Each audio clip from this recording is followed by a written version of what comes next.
You ask whether a man like Baelish can wear a crown, as if crowns belonged by right to any man. The question is not whether he can, but what scaffolding must be raised beneath him until the gold is merely a visible symptom of power already taken. Before we look forward, we must take stock of the world as it stands when he sets his hands to it, because a climb begins on a particular cliff face, and one cannot exchange rock for chalk halfway up. The realm he inherits is tired and on the verge of winter in truth, not just as a word men speak when they want excuses. Grain has moved along the Mander for generations like blood in a healthy body, and even in years of lean the reach is a loaf bigger than any other. King's Landing swells beyond sense, a city of hungry mouths with memories of riot. The Riverlands are a scar, cut and recut by hosts marching toward other people's wars. The towers on the Trident still smoke in places, and the small folk sleep with boots by the bed because hooves in the night may take you with only a candle's time to spare. The Vale is a vault and a vantage, rich in men who have not bled and mountains that cannot be forced by any humble army. The North remembers what it has lost and is colder even than usual, lordless in all but name and grasping for a Stark to put on the banners. The Iron Islands remain peevish and predatory, forever convinced they can steal what they cannot sow. Dorne observes with lidded eyes, alert to the chance of a long, precise vengeance, but indifferent to another capital's tears.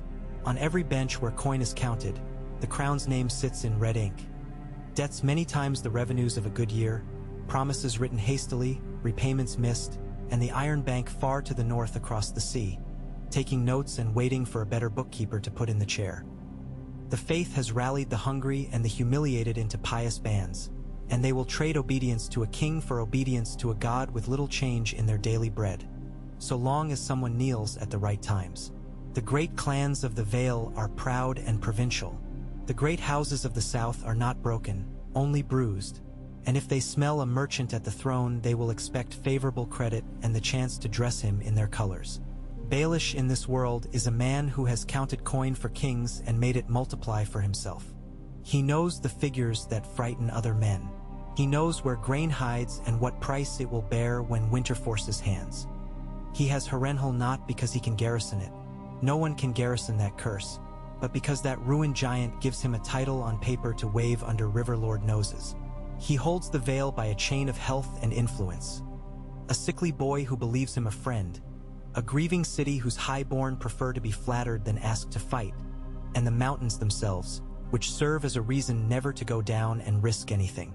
He has Sansa Stark in his custody, if not in his bed, a girl who is both a person and a banner and a birthright to a broken kingdom. He has the ear for confession and the nose for secrets. His enemies discover that the worst thing he ever did was telling someone else what they had done. He knows that if a man can live on 3 plans at once, one of them will always find wind. The baseline, then, is a realm in which kings sit by sufferance, where a trueborn's rights have been bent almost beyond habit by circumstance, where the faith holds a dagger above the law, and where bread will buy more loyalty than blood if the bread is in the right place at the right hour. The old machinery of feudal consent still matters. Ravens drafted and sealed, banners unfurled by duty, marriage as glue, confession as lever. Yet the river flows more swiftly under the craft he intends to steer. Bureaucracy is the new stronghold. Accounts can be a legion. In any other man's hands, this moment produces only caution and a slow retreat into tradition. In his, it is a bazaar. A careful seizure begins by locking the doors anyone thinks are already locked. There are 2 thrones in a capital, the visible one of swords and gold, and the low, solid bench at the back of the counting room. If the king holds the first, the master of coin holds the second. Baelish knows that if you remain in charge of ingress and egress for the gold, you can tolerate anyone else's voice at the top of the stairs.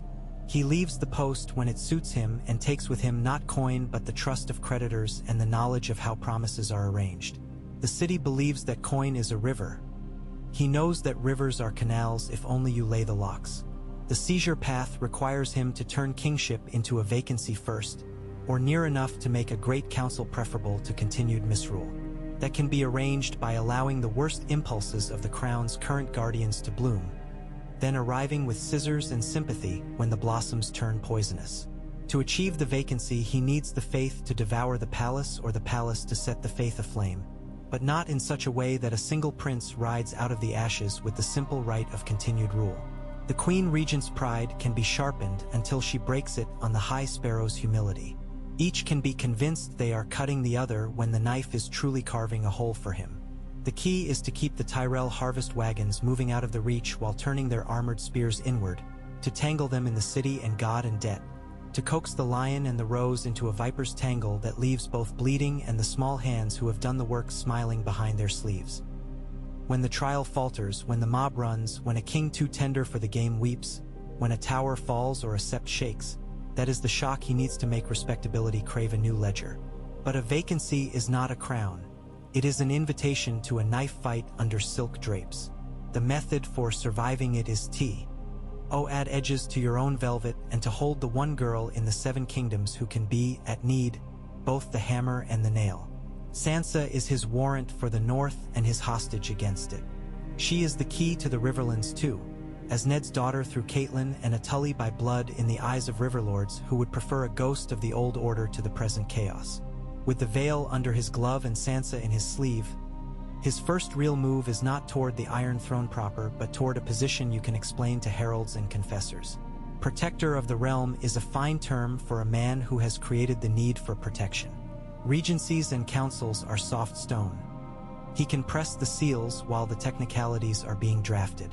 If Tommen is made unfit or unhappy or absent by planned events, and if Myrcella's claim has been extinguished or tangled in Dornish reluctance, and if a great council is mooted by tired barons who do not want another war, the question shifts from who has the right to who will keep the ovens hot through winter?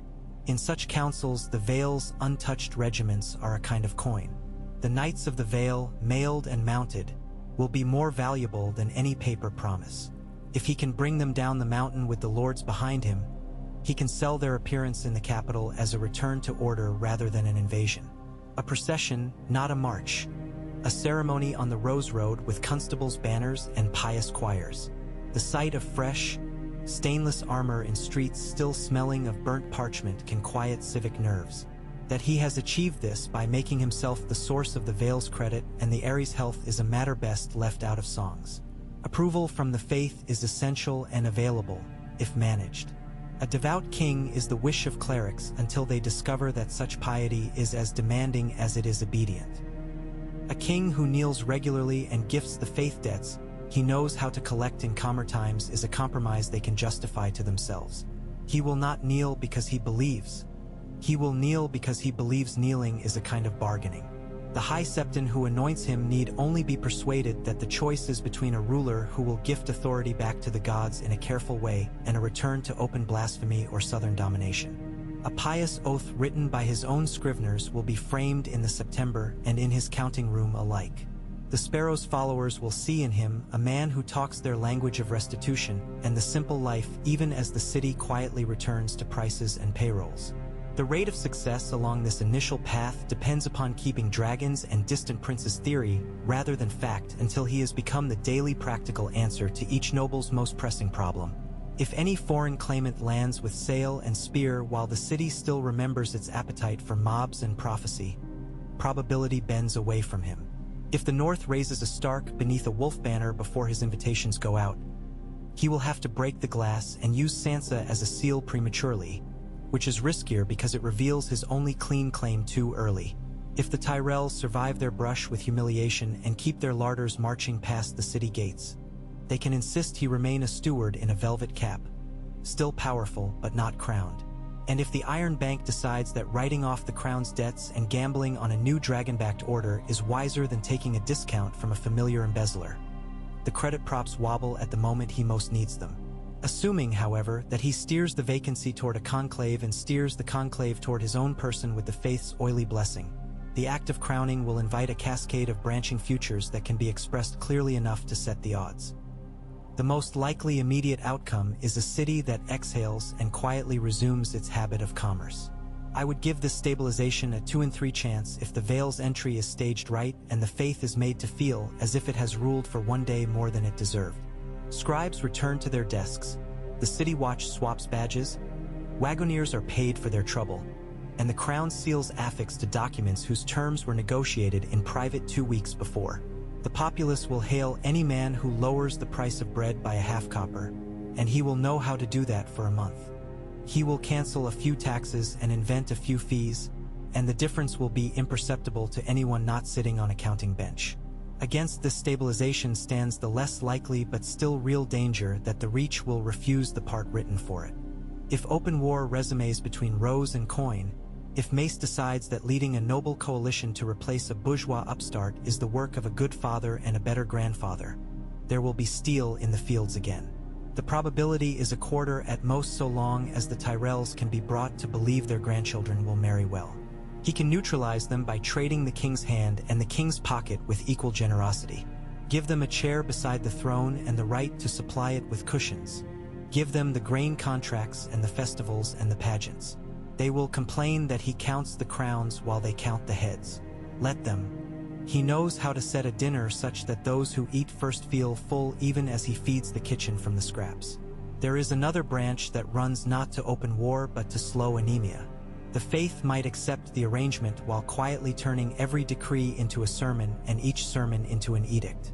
A king who must attend weekly autodafes to retain the love of an armed church wears velvet that chafes. He will have to choose in his first year whether piety is a tool or a chain. If he bends too often, he risks making the crown irrelevant to noble solutions. Lords will begin to write to septs instead of to the capital, and a king who cannot protect becomes a problem rather than a provider. This creeping theocracy has one chance in 5 of overtaking his first years if his instincts for theater overwhelm his instinct for knife work.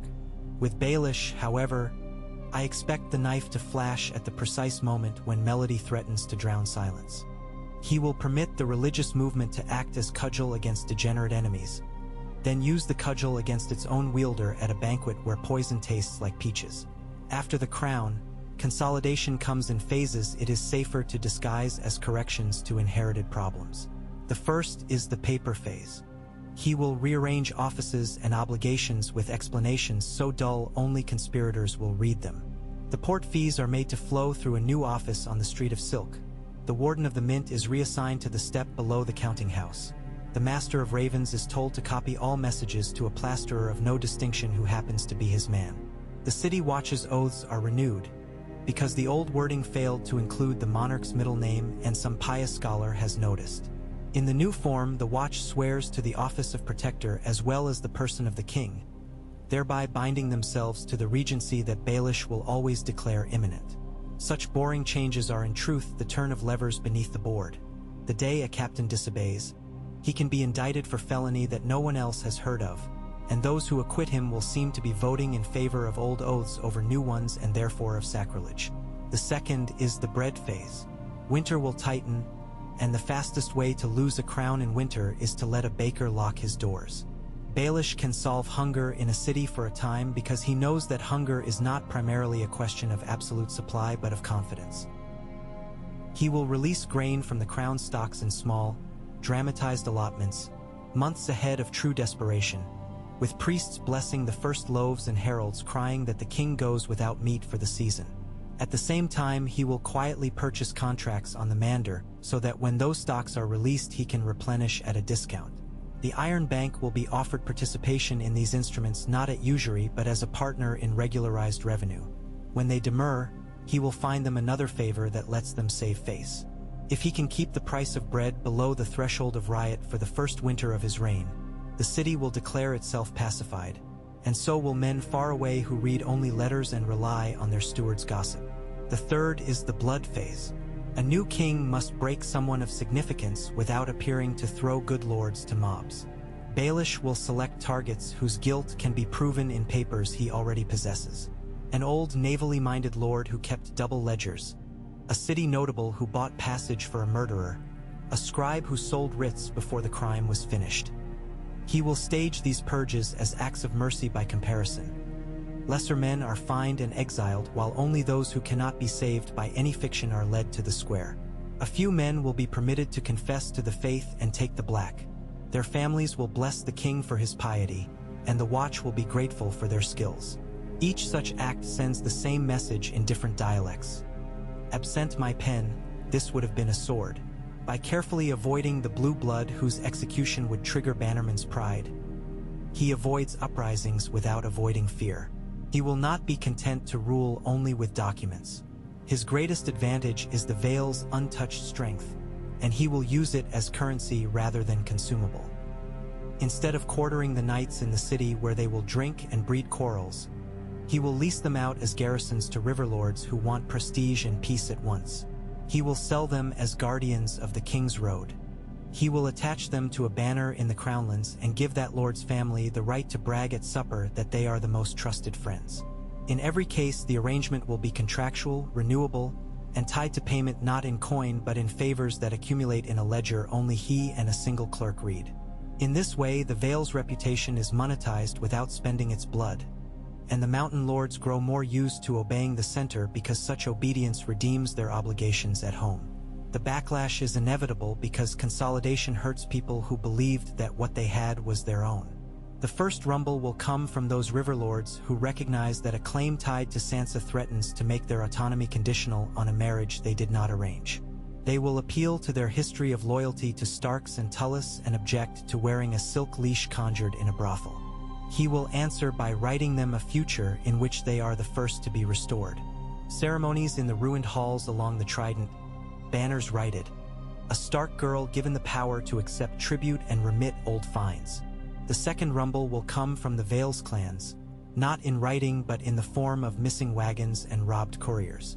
He will not waste iron on them. He will pay them slightly more to stop today than they could steal in a week, and he will appoint their sons to carry messages that never quite matter. A clan chief whose boy rides in the king's livery will not murder that king's escorts on the high passes when winter makes a creditor of the snow. The other backlash will come wrapped in virtue. The faith will decide that men whose wives were seduced by the capital's vices must be saved from themselves by law. Brothels will be rated as spectacles, and poor women will be paraded in chains. Baelish cannot afford to be seen saving brothels. He will save women. He will decree that those arrested for public lewdness may instead choose service in royal kitchens and laundries where they will be paid in bread and safety. A new tax, piously named, will fund a poorhouse whose kitchen doors open onto a private alley. The women who work there will be paid for sobriety and silence 2 nights a week. In the city's eyes, he has curbed sin and fed the poor. In reality, he has kept his own channels of gossip open under a king's seal. Winners in the short term will be those middling houses with enough banners to matter but not enough pedigree to wear haughtiness. Merchants will grow rich because they are finally asked what they think enterprise requires. Scribes of nimble mind and dishonorable finger will find themselves well-fed. Captains who can count will be preferred to great knights too often. The losers will be those coastal lords too far for the capital's new instruments to touch and too proud to trade their autonomy for cheap credit. The principal losers are any who cannot bear the sound a quill makes when it erases a privilege and rewrites a duty.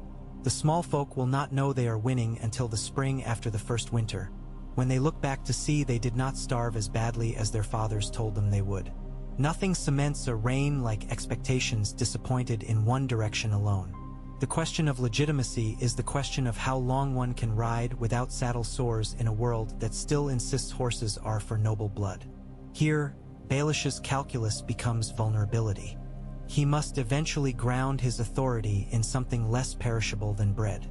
Marriage is the obvious route, and Sansa is the one bride whose name will quiet as many provinces as it raises.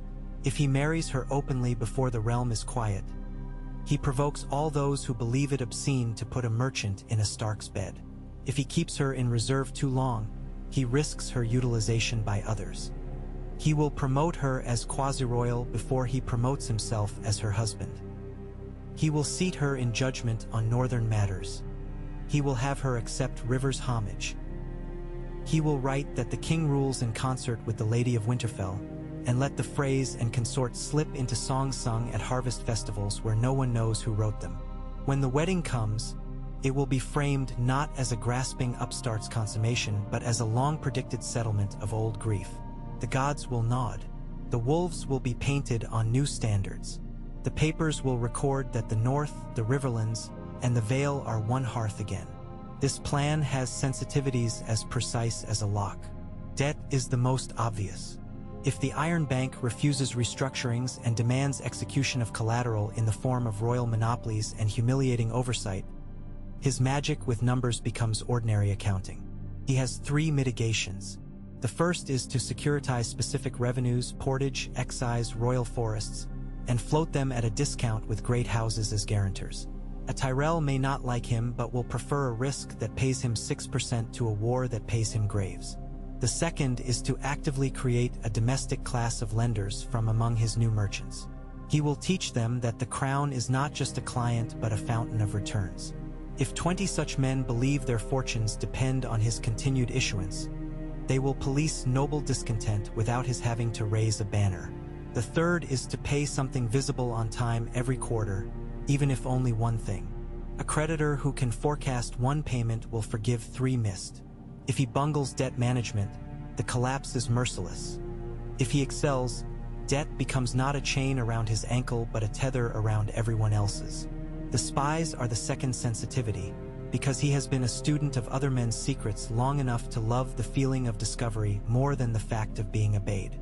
Varys may be gone or may be listening still. Qyburn makes monsters of a different sort, and they are useful in chaos. The danger is that Baelish will build a web on a framework of himself. If his eggs are all in whispering baskets and none in the real racks of command, one counter-network will cut a single string and watch the entire thing fall. Mitigation here is method, not invention. He must create redundancies in plain sight. A legal courier service that trumps private letters, a mechanical schedule of reporting that replaces inspiration, and a habit of turning informers into salaried officials who can be dismissed formally for irreligion rather than quietly for failure. If his spies become offices with seals and hours, his intelligence endures beyond drownings and assassinations. If, instead, he keeps it all as smoke and mirrors, one fog bank and the dawn finds him naked on the parapet. Legitimacy is the third sensitivity, and here I do not mean only whether the arms on the coin match the arms on the royal cousins.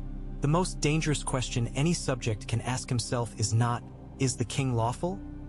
But, is the king inevitable? The answer must feel like yes even to those who hate him. Inevitability is forged in the first independent crisis after your coronation. A bad harvest in an unexpected place, a storm that wrecks half the fishing fleet, a minor lord's uprising that might embolden others. If in that crisis you cause the wagons to appear a day early and the captain to arrive with twice the men he could have had and the act of mercy to be written and signed before anyone else has drafted a reprimand, then in the country's mind your reign enters the weather. You may be cursed, but the rain falls at your order. If, during that first crisis, you blink or are seen to consult too long with those thought wiser, the odds begin to decay into the old noble view that you are a noticing man, not a determining one. He must stage that crisis if the gods are tardy, which is why kings sometimes let dogs roam where wolves once lived.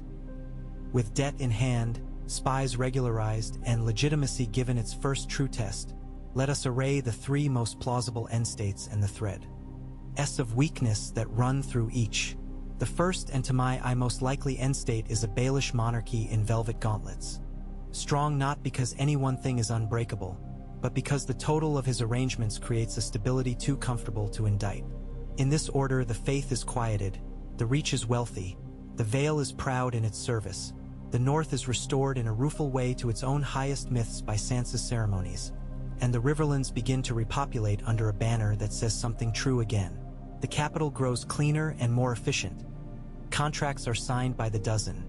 The coin is not clipped. The fragility here is in personality and overreach. Men like him do not learn to stop playing. A decade into such a reign, he will attempt a brilliance that serves his appetite, not his architecture.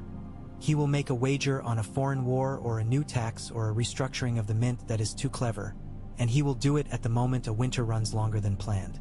If a dragon arrives then, or a Blackfire pretender, or simply a plague in Flea Bottom, the public memory will discover how much of their peace was the work of a single steward king who forgot that even a new wine cellar must sometimes pretend to like the old cellar. The second plausible end state is an elective compact dressed as tradition, in which he never truly claims the blood right to the throne and instead perfects the role of perpetual regent in a world that prefers to believe that the line continues. In such a shape he seats an innocent on the chair, perhaps a pliant cousin produced by a cadet line, perhaps a reimagined boy sworn to the faith service but released for the good of the realm, and writes protocols that put all decisions in the hands of the Protector's Council during periods of threat. Periods of threat, in this world, are nearly indistinguishable from periods. This solution pleases pious men who want a crown child and proud men who want an adult with a pen.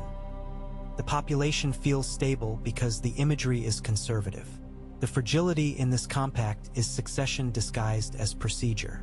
The day a true warrior prince or woman of iron arrives at court with a string of victories hung round their neck and a marriage tie to some county, the council's minute-taking looks like hedging in the face of history. A sharp noble can paint him as effeminate governance in the hour when men want gallop. If he cannot manufacture at least one general whose victories he can claim as his own, the first spring with flowers will bury him under blossom. The third end state is partition disguised as unity. In this future, he fails to definitively secure the north and accepts an arrangement in which Sansa is effectively queen on one side of the neck while his coin runs the remainder. The Riverlands become fiscally integrated with the Crownlands and reach while nodding to Winterfell's rituals across the causeways. Dorne remains aloof but indifferent so long as its trade agreements remain generous. The Vale becomes a personal appendage, a treasury of men and gold tied less to the throne than to himself. In maps and letters, the Seven Kingdoms endure. In practice, 5 and 2 share tableware but eat separate meals. This avoids direct war and suits exhausted nobles who hate one another less than the idea of another generation of campaign tents. The fragility here lies in the neck itself. A frontier is a solvent. Smugglers and resentments flourish. A single act of blood, whether a massacre by overzealous crown guards or the kidnapping of a royal courier by a northern lord enraged by a tariff, invites mobilizations on both sides. Both armies stand, and one older hatred breaks through the paper. When war comes in this arrangement, it is longer and uglier, because it feels in each soldier's heart not like conquest but like the removal of a splinter long tolerated. There are rarer paths to contemplate, improbable but instructive. A dragon queen arrives with actual dragons. In that case, everything becomes arithmetic of fire. He would treat with her aboard a ship because cities burn on land. He would offer her a realm cleaned and waiting, a stewardship that recognizes that dragons are banners with teeth, but that winter extinguishes campfires as easily as ministries. He would offer the Iron Bank a new portfolio linked to dragon revenues and wait while old men in distant counting rooms try to value mythical assets. Does she accept? The chance depends on whether she has learned that to break a will requires understanding why it turns.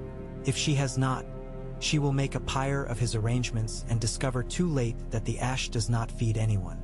If she has, she will discover that the man called Littlefinger is a gear you can keep if you oil it. There is also the possibility of a northern restoration humbling him early, if Sansa is removed from his custody or rebels against being used as the blood Hebe to his ambition. Then the River Lords and Vale Lords look up and see someone else wearing the crown he intended them to imagine. He can still seize the capital and reign in it, but now his rival has the one thing he cannot counterfeit: a banner that makes men in the cold stand up in their furs and mean it. In such a contest, his odds are poor if it comes to open battle on the King's Road, but tolerable if the war is economic: winter's grain contracts, access to timber for ships, control of tariffs at Moat Cailin. He might even declare the North free in exchange for recognition of his overlordship elsewhere and the continued flow of duties on southern salt and fish. If he can keep it a cold war of ledgers, he can survive indefinitely. If either side insists on settling the matter by sword, then his reign is a question of how much money can buy in a blizzard. Let us return from the frigid edges and ask more directly who he will choose to be first and who will choose to be last. He will choose first those who have never been Hosen, the offspring of petty nobles with heads for algebra, the merchants who can write letters in clear hand and understand when a seal on a paper is more urgent than the ribbon that ties it. He will prefer women in offices that spy or account because men underestimate them and because he believes seduction a more reliable tactic with them than with men who fancy themselves too careful to be kissed into error. He will place a boy of low rank in every hall where he condescends to visit, and that boy will grow into a man who owes him his first respectable coat. Every such coat he gives is a bond coupon that may be redeemed in a vote at council years later. He will not choose for first loyalty any of the great houses, even when he marries into their claims. He has learned that ancient names are levers short on fulcrums. He will give them pageants and grandchildren. He will never give them a copy of his ledgers. He will choose for last his natural past. The brothel keepers, the alley kings, the men with knives who have fed him for so long. He cannot afford to be seen visiting old friends more often than law demands, and he will replace favors with fines in public even as he delivers private relief. A king cannot say he knows the names of the girls who come and go in a specific back lane.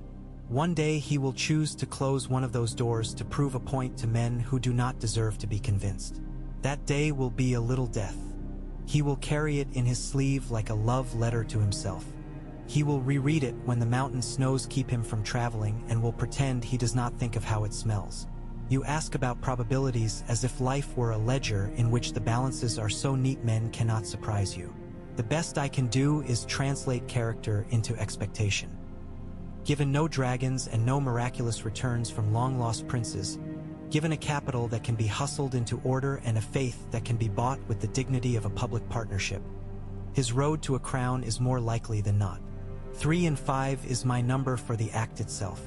Given the crown, given an average winter and his own habit of sleeping as much as he plots, his first 2 years are likely to be a clinic in how to convert confusion into a salary, and here I give him 4 and 5. After 2 years, the world will become less forgiving because it always does. The second winter is meaner than the first. People learn to take services for granted faster than they learn to forgive taxes. An upstart's trick becomes state policy in the mouths of those who hated it.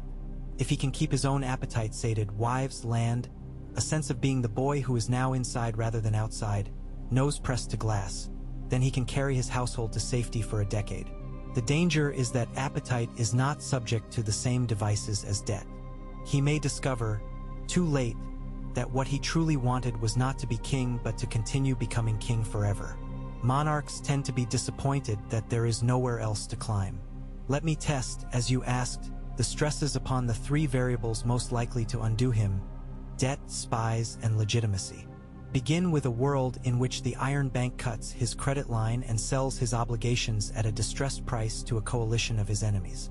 Their plan is to force him to auction his own ability to govern piece by piece until the regime of prudence arrives. In such a case, he must immediately create a new money, not by minting coin but by inventing crown warrants, promises to pay that circulate at a discount and can be used in lieu of taxes. He will force their acceptance by taking them at the palace gates as payment for fines and customs. If the market discounts them by 1/3, so be it. He will adjust face values accordingly. He can move 1/4 of the capital's economy onto his paper within a season if he has a single reputable guildhouse endorse the scheme. He will make that endorsement by discovering a crime in that guild and offering amnesty with a signature clause that says the guild must promote the warrant as a true substitute. If he fails to do this quickly, coin starvation appears, watchmen go unpaid, and seditious nobles begin to pay men themselves to keep order so that they are saluted on street corners. A king who cannot pay his watch has reign but not rule. In this scenario, his odds of surviving the first year are even. If he does survive, the market becomes addicted to the habit he has taught it, and he opens a discount window for warrants in exchange for grain and timber and loyalty. It is dangerous but very like him, and I put his chances at half again as much as the average man. Of all the things you can remove from his table, coin is the one he can most readily conjure a replacement for.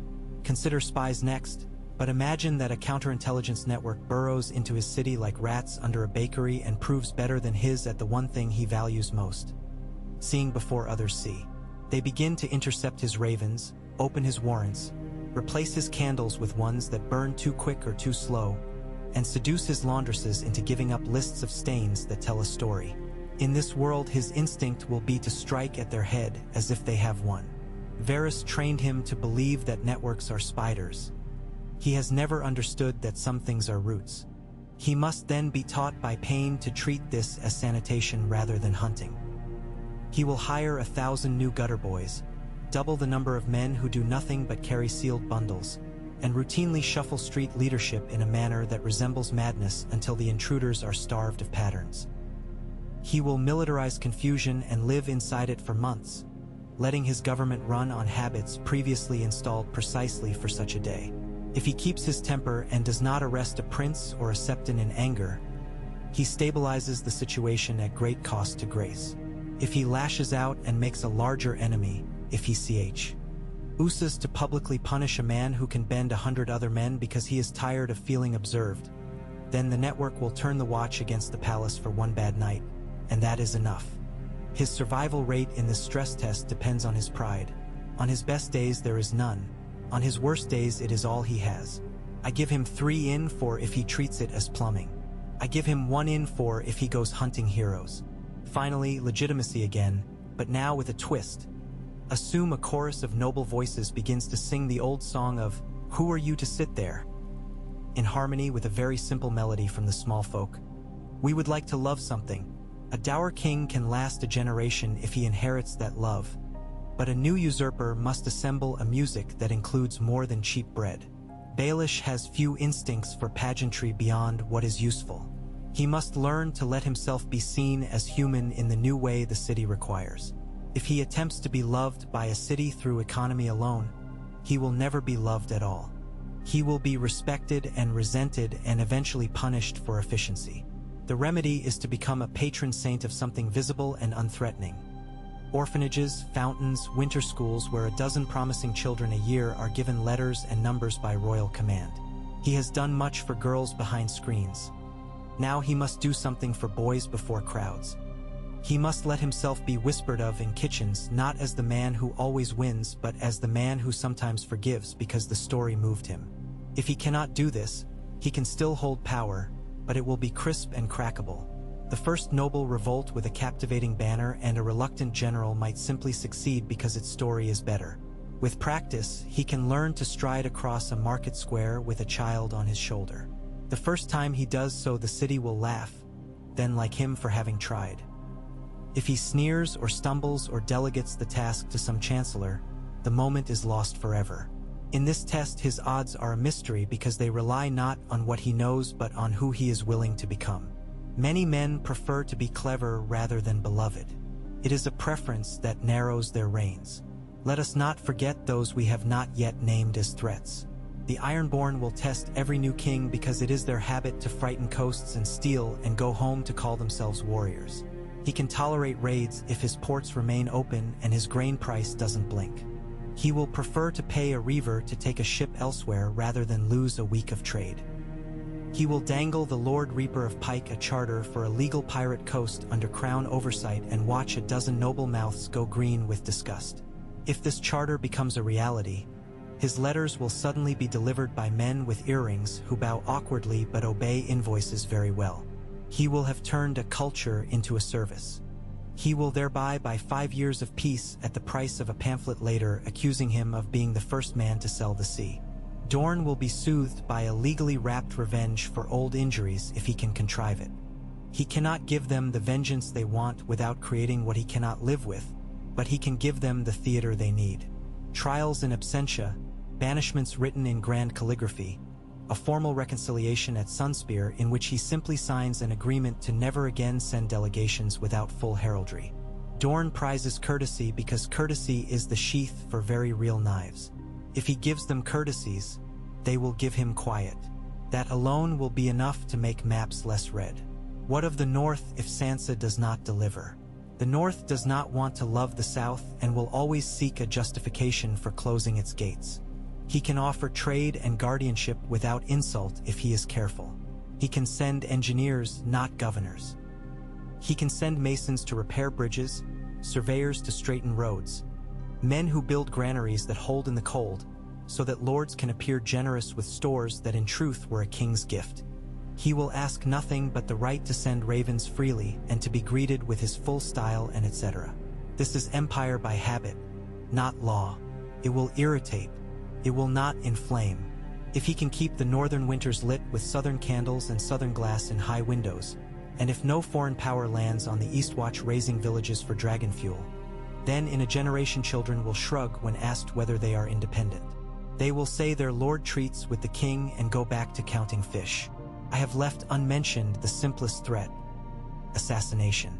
Even prudent men die from unprudent knives. Does he survive blades in back staircases? I think so, because he is paranoid in the correct amount.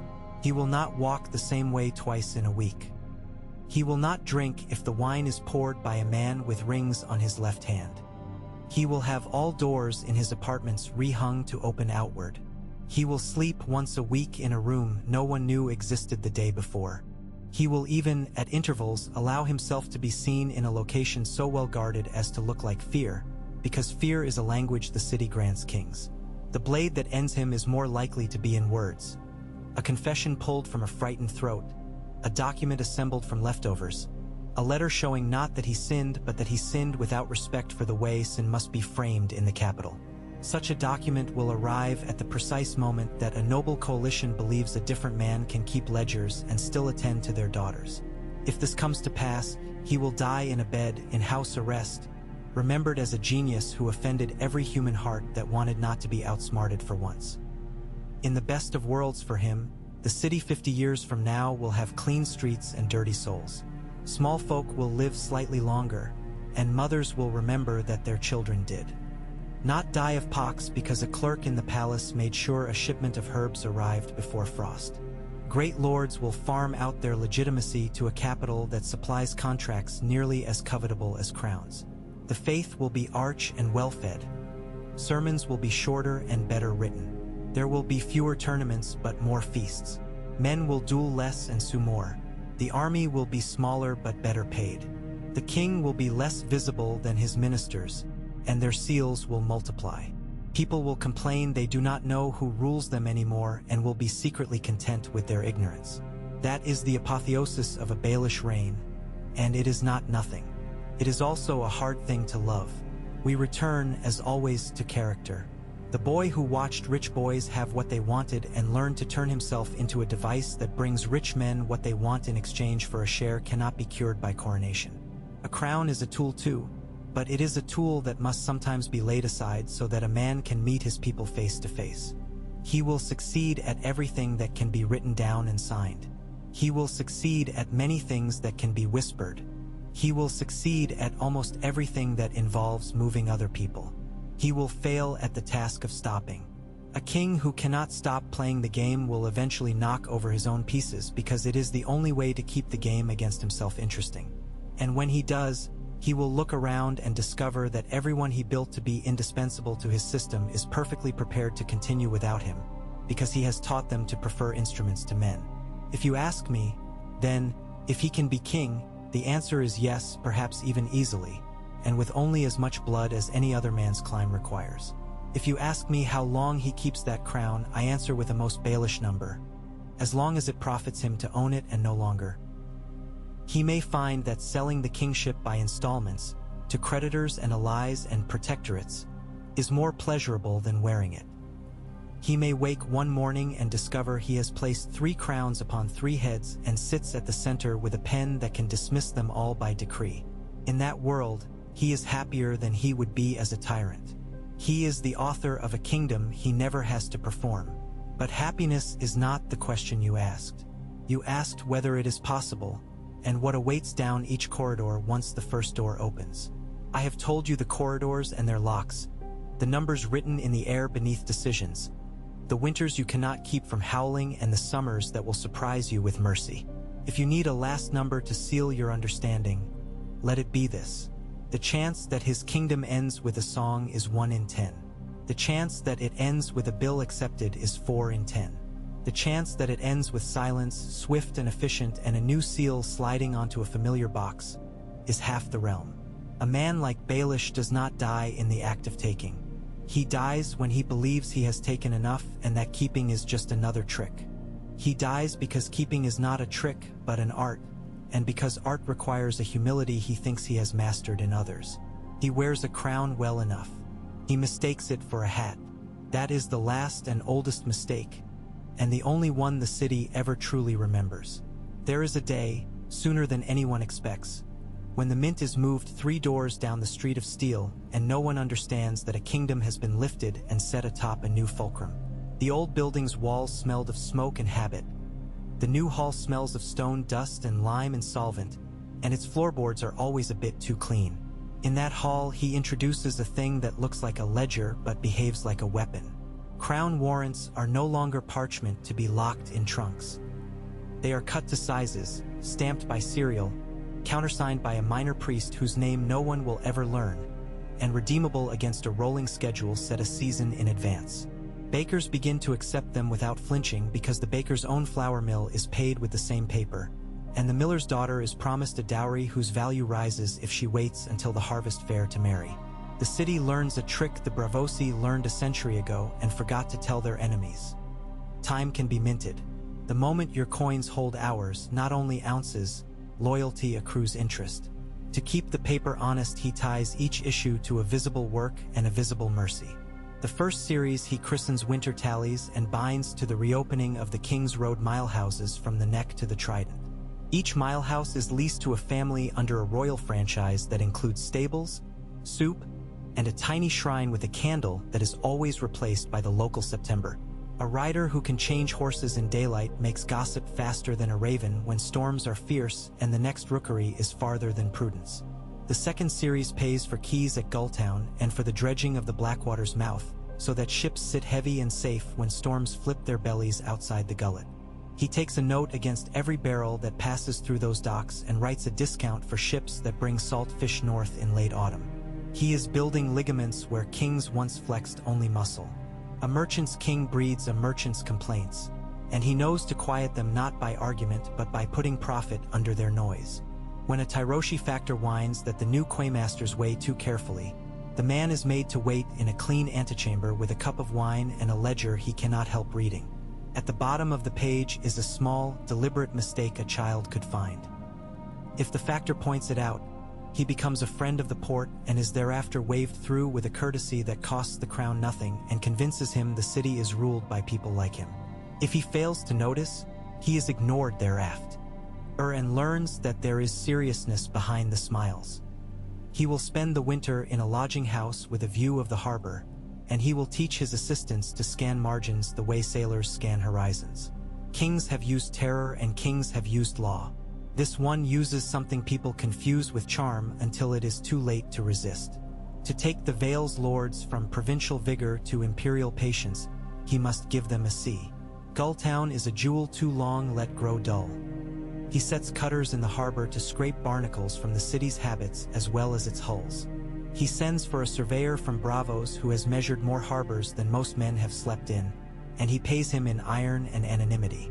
The surveyor declares that if the city will cut a new channel with a deliberate curve, the winter storms will deposit silt beyond the harbor mouth rather than in it. The work is ugly and deafening and more expensive than any reasonable magistrate would have allowed 30 years ago. The work is done by summer because a king who likes ships will always be forgiven by small folk who like fish. By autumn, Gulltown's warehouses are leased a year ahead for goods not yet unloaded, and the clans up the mountain discover that wearing a keeman's cap in winter is warmer than stealing a mule's bridle. Bronze young objects out of habit. A Royce is not built to applaud a man who was once a steward of a steward. He complains in public that the port tastes of coin and in private that the crown takes a toll on cargoes he thought of as Vale property. Baelish hears him and writes him 2 gifts. A charter for a festival of arms staged on the new quay with prizes named for old heroes, and a schedule showing that, by a coincidence, shipments destined for Runestone will be weighed by Royce-appointed clerks under the crown seal. The man enjoys being feared and misses being flattered. When both are offered together, he accepts the partnership he pretends to despise. Every proud lord in the mountains owns a cousin too poor for his table. Those cousins wear the crown's badge by spring. The reach remains a continental stomach, and he must keep it fed with self-regard as well as savory food. His most delicate operation there is not grain but vanity. He drafts the statutes for a harvest court that rules on disputes of measurement and timing between lord and tenant. It meets once a year in Old Town, presided over by a Tyrell cousin who bears a title that never existed before and will not outlive this reign.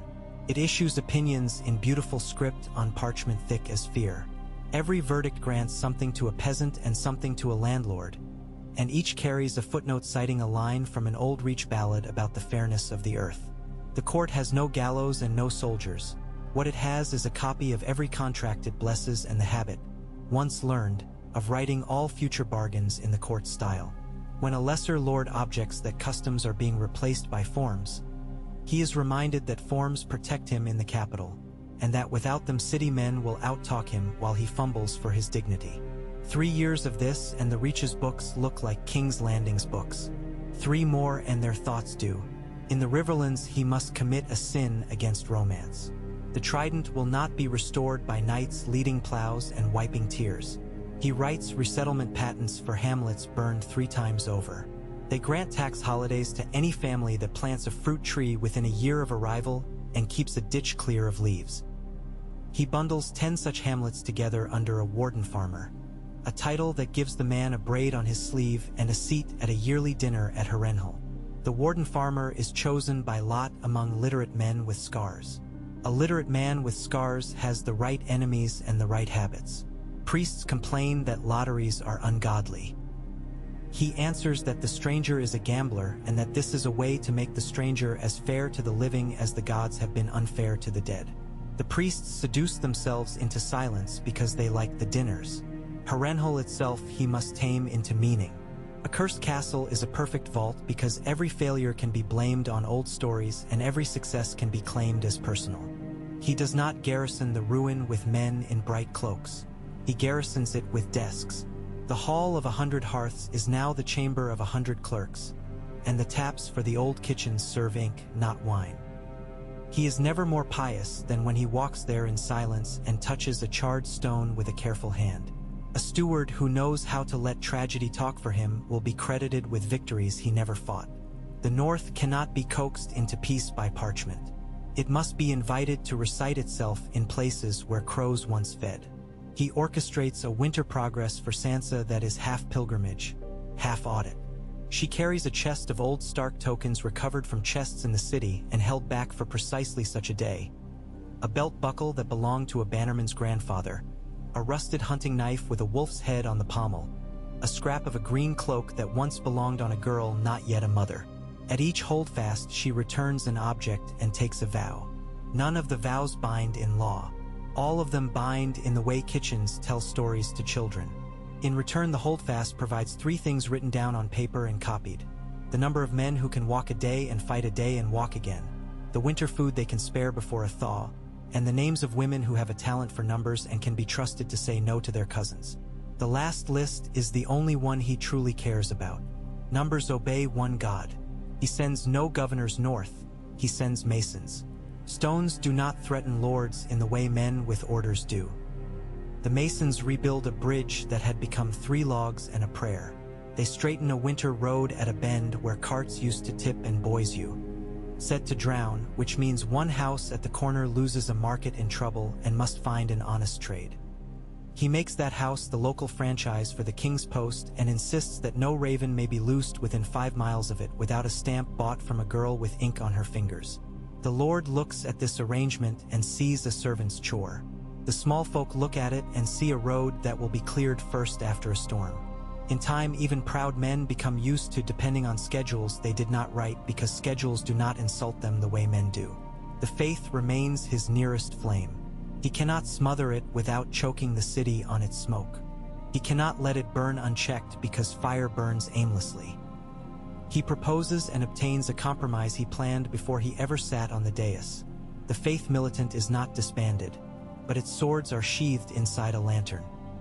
He creates the Watch of the 7 Lamps, whose lanterns hang at the gates of the poorest septs and at the entrances to the richest gardens. Its members wear mantles with embroidered flames and are paid out of a tithe on court fines. They tend lamps, keep order in the absence of guards too proud to stand in doorways, and bring brawlers into the light rather than into cells. The lamps are trimmed at dusk by girls with quick hands and paid apprenticeships. The militant grumbles that this is candle-keeping and not the honor they were promised. He agrees in public and adds a verse to the oath in private that declares any man who draws a sword in a sept to be a blasphemer even if he serves the watch. You cannot win an argument with a priest when you have given him a new prayer to recite that praises the same outcome you wanted from the beginning. He keeps a ledger of grudges as carefully as he keeps a ledger of rents. In the first year he chooses one lord to ruin, not kill, not even exile, but ruin thoroughly enough that men talk of it when they are certain their friends are listening. The victim is a barge-owning knight in the Crownlands who has been collecting a toll without a writ for 3 kings and 2 queens. He is popular with his men and his wife is kinder than he deserves. Baelish chooses him because an example must sting the guilty and unsettle the merely careless. The trial is immaculate. The evidence is a tapestry of small crimes woven into a pattern of insolence. He offers the man terms shaped like mercy: keep your life, keep your house, take your boats, and then incinerates the terms on a legal device no one has ever employed: the surplus clause of a long-dead hand's ordinance that says a knight who holds more than one income from the crown may be stripped of titles in favor of a younger son, if any, in order to preserve the crown's dignity. The man has a younger son, a wastrel who weeps when he is seated and swears when he is spoken to. Everyone sees the hand behind the king's justice and learns to fear a pen more than a spear. The wife is given a pension to keep the city sweet. There will be whispers that this is tyranny in soft cloth. He lets them circulate and sends a poet to gild them with a tale of a scribe who loved a kingdom like a brother and would not let it drink itself to death. The story is performed at dusk in the fish market for a month. The people applaud because the scribe does not talk like a noble, and because the ending promises a quiet that can be eaten. Art made to look like criticism becomes the strongest kind of praise. He cannot avoid war forever because men trained to spend youths in melee will invent reasons to matter if none are supplied. He selects a conflict the way a merchant selects a cargo: by price, timing, and terminus. The stepstones are the answer: endless rocks where pirates become princes and princes become bones. The plan looks like piety in the council and profit on the quay. He proposes a holy passage for pilgrims to visit the summer septries on the Arbor and in Old Town, protected by a convoy that will in fact become a patrol on the gullet. The convoy will be led by a Lord Admiral with an old name and no money and an honest fear of falling short in his last years. He chooses Valerian and makes his honor new in the mouths of drunk sailors. To finance the venture, he charters a thalassocracy that exists only as a page in the law but collects a halfpenny from ships that prefer not to be burned. He sells letters of marque to the ironborn, not the ones too proud to sign anything, but to younger sons and practical uncles who would rather make a killing than a point. He ties each letter to a bond that is payable only when prizes are brought to designated harbors. Pirates who refuse the bonds find their ships slowed and boarded by men whose pay depends on remembering names and signal flags. The convoy is a chain he feigns to hate because he knows men love to break chains they invented. War in the Stepstones carries a 1 in 3 chance of runaway escalation if a free city decides to make an example. He sets Tyrosh and Lys at each other with a rumor about dyes and marriage that will be believed because it flatters their self-importance. He gives Volantis a monopoly on pitch for a year and calls it a treaty. The Sea Lord of Bravos is sent 5 barrels of Dornish red and a private copy of the thalassocracy charter with a blank line where the final counselor will sign. With everyone else busy being subtle, his convoy takes no more than it can carry and exacts no more than it can defend. When a prince of pirates calls himself king of the spray, he is captured, not by admirals, but by a pilot who knows the sandbars and holds a grudge from a childhood beating. The king is paraded ashore and made to surrender his crown to a child selling eels. It is an image he pays to have engraved on peasant spoons. He requires a general whose victories can be claimed without giving away too much power. The obvious men are dangerous. Randall Tarley obeys until he does not. Jon Royce obeys only high. Himself. Mace loves feasts more than maps. He selects instead a constellation of competence and adds ballast. Sir Harold Harding is good to look at and excellent on the field when others have done the layout. Sir Lynn Corbray is brave and unwisely proud of it. Lord Garland Tyrell is a soldier without a myth. He gives them each commands that overlap so that none can succeed without making the others useful. He keeps their purses separate and their supply ledgers shared. After the first campaign, the bards shout names, and the city learns instead the word general staff. If anyone complains that this is foreign talk, he agrees and suggests the talk is foreign only because foreigners learn to measure before they learn to stab. If there is a rebellion in year 3, it will look at first like a coincidence. A Reach Lord refuses a writ because his mother is ill. A Crownlands knight has a nephew who is overdue from the front and will not leave his gate open at night for a convoy. A sept in the market suddenly displays a new banner with a needle stitched into a star. The coin price of firewood rises in 2 adjacent wards. None of these things alone warrants a rider sent at midnight. Together they spell the word test. The test is not of the city. It is of the king's tolerance for slowness. He answers with speed disguised as patience. The mother in the reach receives a royal physician and a priest with money and a proposal to reassign her son to the local garrison on full pay if he will draft a letter praising the fairness of the harvest court. The knight's nephew returns because he is escorted by 3 men whose wages are doubled for a month in order to pay for his time at a tavern where he is allowed to talk loudly about honor and the price of oats. The sept's banner is praised, needles mend, and the sept's bursar is gently asked to explain a minor discrepancy in the watch of the 7 lamps' fuel accounts. The wood price is addressed by opening the gates of a warehouse that had been closed for repair and was not, in fact, ever in need of repair. These incidents never become a name, and the rebellion never becomes a story. There is nothing harder to recruit for than an unnamed grievance that resolves itself around dusk. You will ask, because you are a proper pessimist, how he survives the thing he cannot buy, a true prophecy or a true dragon or a true winter. He has provisions for the first 2 that are really the same provision. He will never forbid talk of destiny. He will always fund a shrine or a feast that claims to have seen it coming. When a woman wrapped in red declares in the square that a shadow treads the throne room and will smother the king's breath, he orders the guards to stand 10 paces farther during audiences and has the hearths in the hall fitted with iron grates that make little shadows look like a lattice you can count. He laughs in front of soldiers and allows doubt in front of priests. He turns the prophecy into part of the schedule. As for dragons, he prefers to treat them as logistics. Half the fear men have for monsters is fear that monsters do not answer to forms. He drafts a royal writ of exemption for dragon damage that pays out of a fund into which every guild must pay a token, and he pins it with iron nails on the doors of the city's 2 largest inns. The imagination of the crowd decides, without him ever saying it, that if there is a form for the loss, there must be a form for the loss being rare. If true dragons land nonetheless, the paper gives panicked men a way to behave for 1 hour without blame. In that hour, ships can be moved and children collected. He must survive that hour only once. After that, the city will have learned to breathe in terror. True winter is different. True winter is hunger with a mouth and an echo. His answer begins much earlier than anyone knows. Before he is crowned, he buys and stores not grain but salt. Salt preserves the poor faster than piety. Salt makes meat keep an extra day. Salt in small packets can be distributed at gates with little accounting and great gratitude. He sets aside 1/10 of all fines and tariffs in salt and tallow and calls it the king's candle. When winter howls too early in one province, he lights a candle by night in the window of his counting house and has the watch of the 7 lamps pound drums in a steady march while barrels are rolled from warehouses to wagons. He takes the drums from a temple and teaches them the cadence of a line of figures adding to the right. It is theater and salvation expertly braided. In the second winter, the drums alone lower panic by 1 point or 2 in every hearth that hears.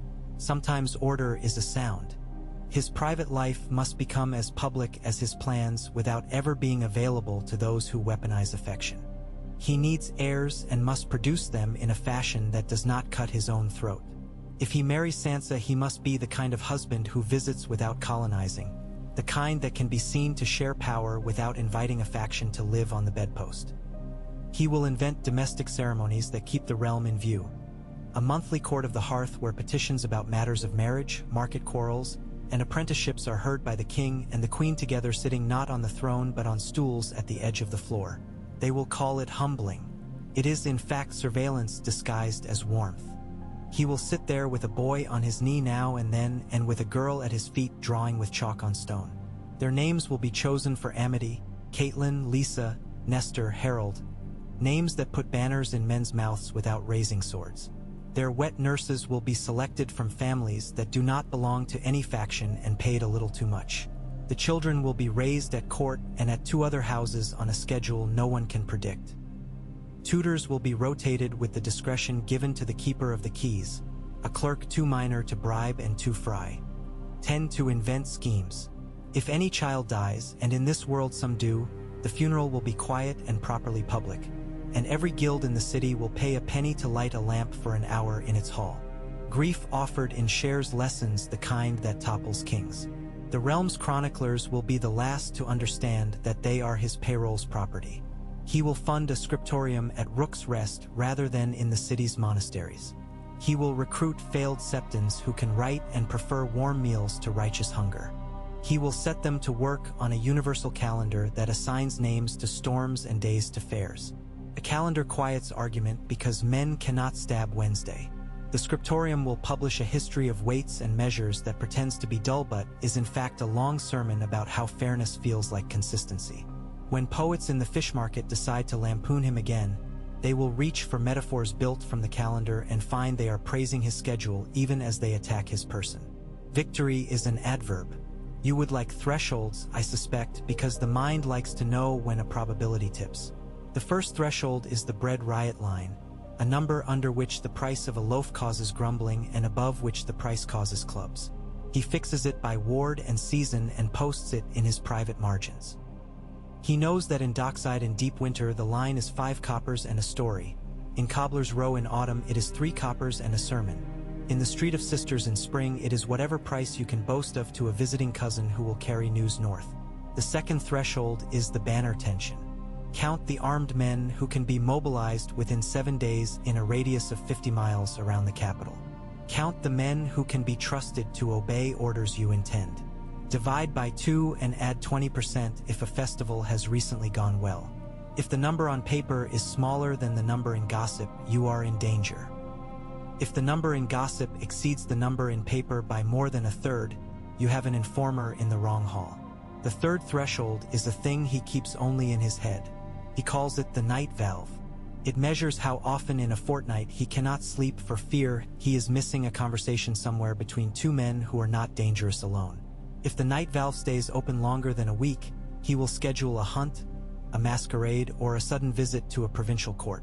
People must be observed acting like themselves in order for a king to become himself again. It is naive to say he cannot be loved and dangerous to insist he must be feared. The corner he must turn is the one where competence becomes affection because it keeps a name out of grief. He will pick 5 names from the rolls of the city's satyr wards each year and write them in a ledger called the Book of Turnings. They are people who should have died in winter or been ruined by a fine but did not. He will visit them in secret if he can. He will send them coins or blankets if he cannot. He will copy their first names onto the plan of the next staircase added to the Red Keep. When he touches the banister a year later, he will touch a petition granted without a stamp. You think this mawkish? You are right.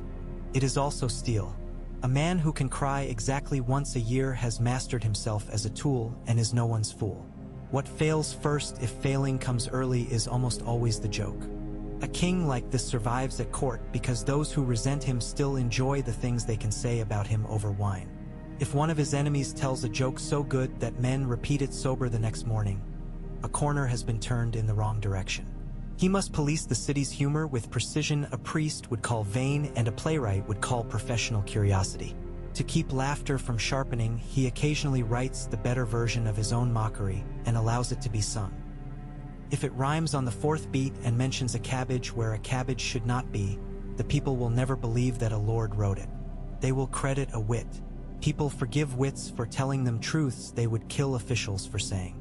A city that laughs with its king even once a season is a city that will look away when the king signs something that ruins a man who can afford to be ruined.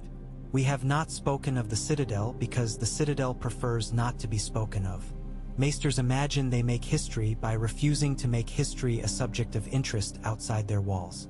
He does not attempt to conquer them. He writes a new saleable need. He announces a royal competition for a clock in the harbor of King's Landing that will toll the hour at sea and on land without fail for a year. The winner will be paid in silver and accredited in every market town. The Citadel will send apprentices because they cannot help themselves.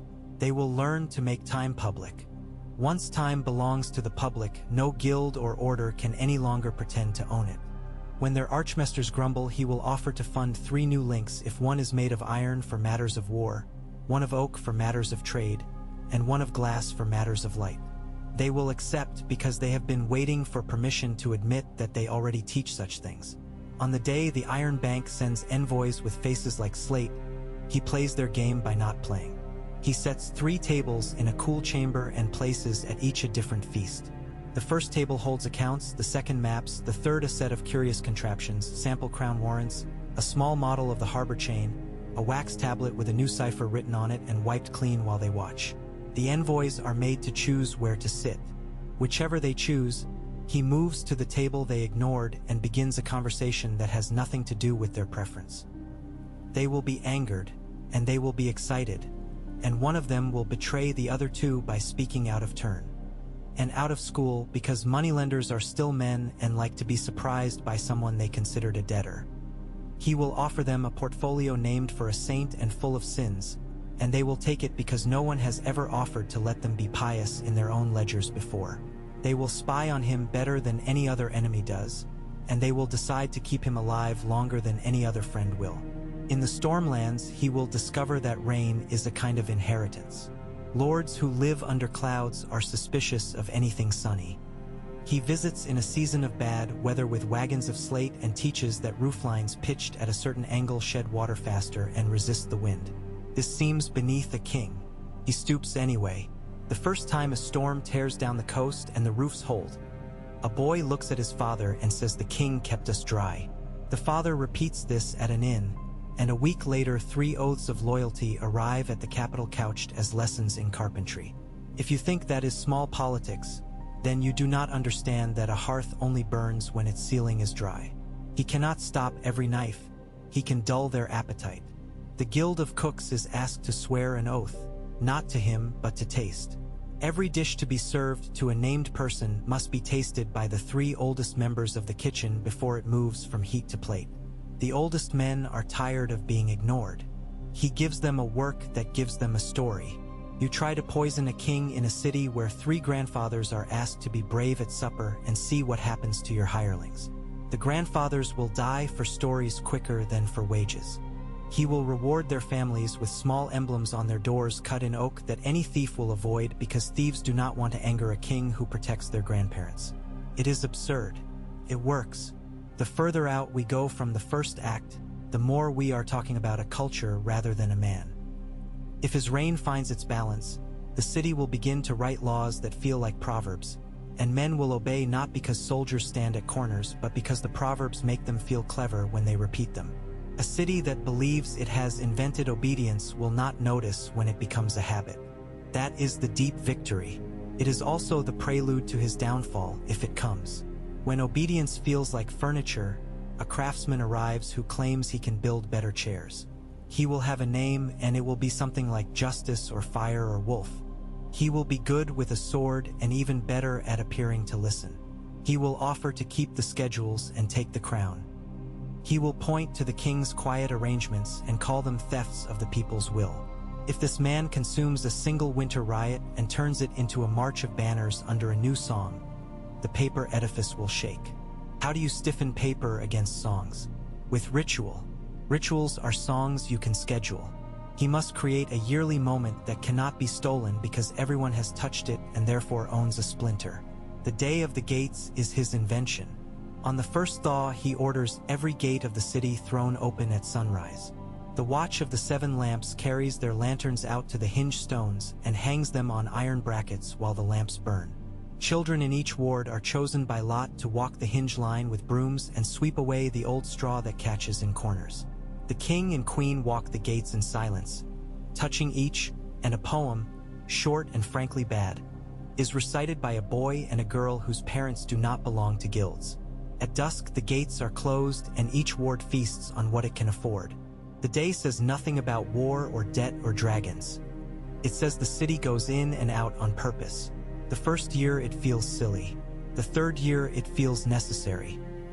The 7th year a rebel forgets to promise that he will keep the gates day, and men who like singing more than sweeping nonetheless hesitate to join him. If you insist on exact numbers, I repeat that they are guesses made respectable by ink. The Stepstones venture bears a 1 in 3 chance of creating a sea war if he misprices the pride of a city with a fleet. If he lets the Sea Lord of Bravos believe he is being consulted rather than informed about matters he cannot control, the chance drops to 1 in 4. The harvest court in the Reach has a 1 in 5 chance of being captured by a clever Tyrell and turned into an instrument of county arrogance. If he rotates clerks from the Riverlands into the court 2 at a time, and one of them is a woman with a tempered voice, the chance drops again to 1 in 7. The watch of the 7 lamps will for a year feel like a victory for the faithful and then feel like a dull job.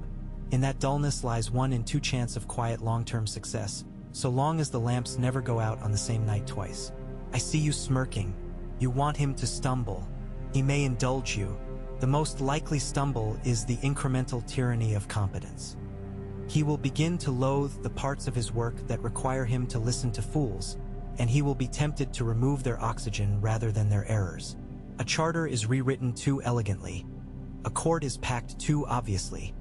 A petition is denied with a joke too sharp for the petitioner's pride. These are not crimes. They are hypotheses.